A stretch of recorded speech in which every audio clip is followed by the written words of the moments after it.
When people talk about the greatest comic book movies, the ones that usually come up are The Dark Knight, The Avengers, The Winter Soldier, and obviously, Green Lantern. However, I think one movie that is criminally overshadowed is Logan. Sure, it has great ratings and is usually high up on lists, but we never talk about it the way The Dark Knight and the other MCU films are talked about. So why is this? In this video, we're going to talk about a couple different reasons why this film is so great, and then discuss why it's overshadowed.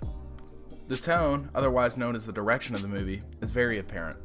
It's essentially an old western movie, with direct influences from films such as Shane, which we'll get to later.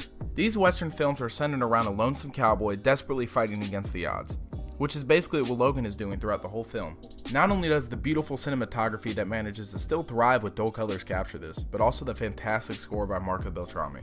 He throws in a mix of western and weary music that makes you feel the emotional connection and desperation between the three main characters in Logan. Notice how I'm not saying Wolverine, I'm saying Logan.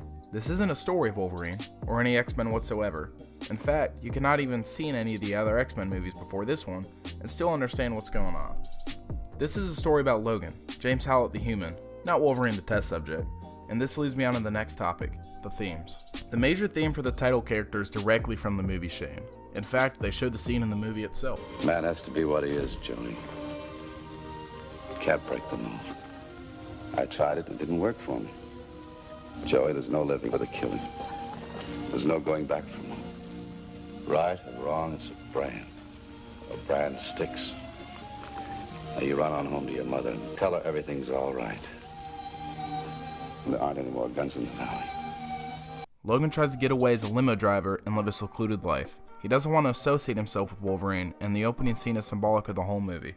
Logan wakes up with trouble outside, and he doesn't want to confront with his claws right away, so he asks the men to please step away from the car. They shoot him with the shotgun, what the hell, and he still hesitates to attack, saying, "You don't want to do this." However, I don't think he's just saying that to them, he's also saying that to himself.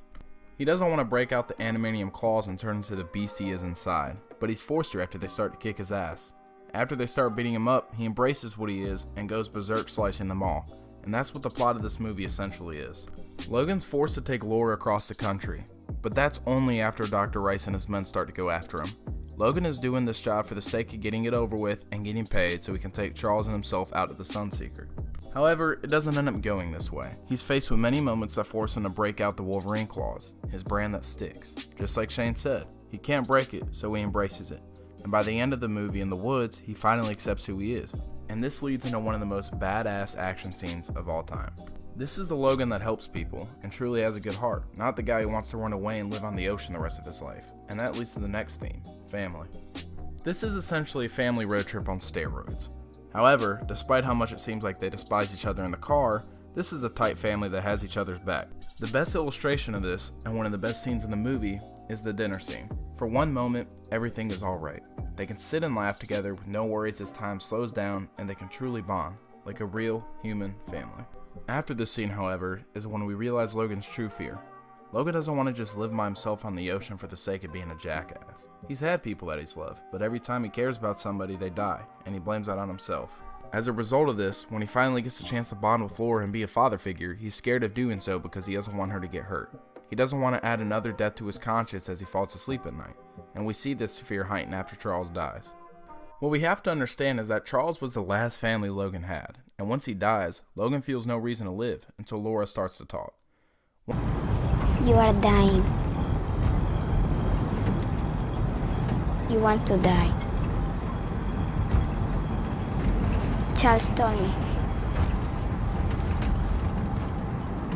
What else did he tell you? Do not let you. Once Logan hears this, he knows he has to finish the mission because that's what his family member wanted. And not only that, but Laura has truly turned into his daughter. The reason why this works so well is because of the characters in the family itself, which is the final reason why this movie is so great. Hugh Jackman saved his best performance as Wolverine for his last, and his growth as a character is outstanding. The development for him is through his relationships with Laura and Charles, and this is so great because we actually give a shit.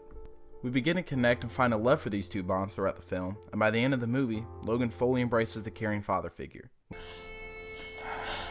Laura.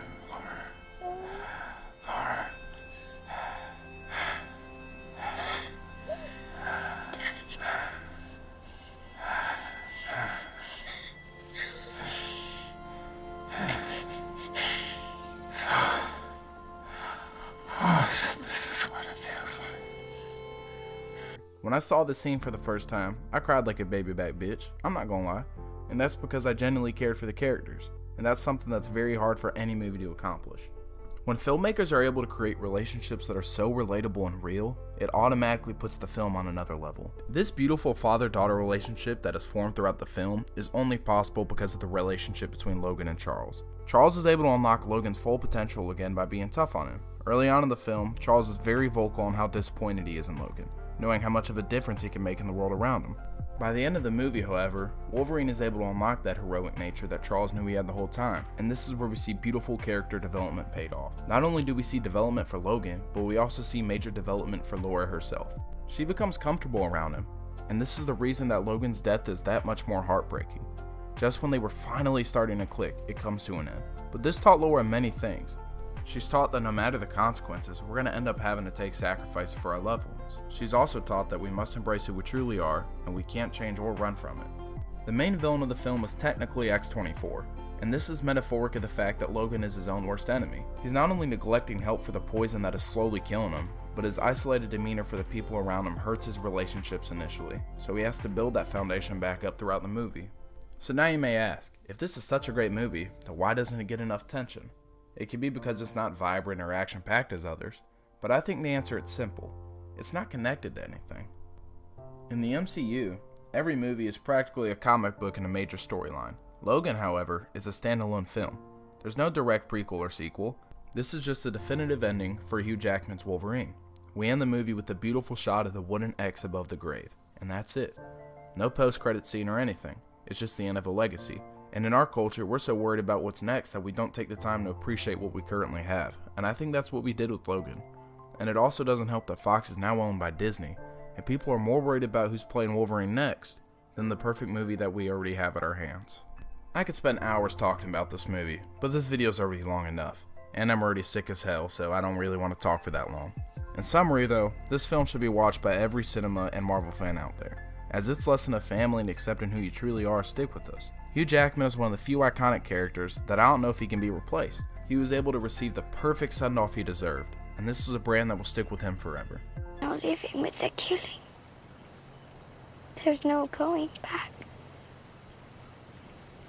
Right or wrong, it's a brand that sticks.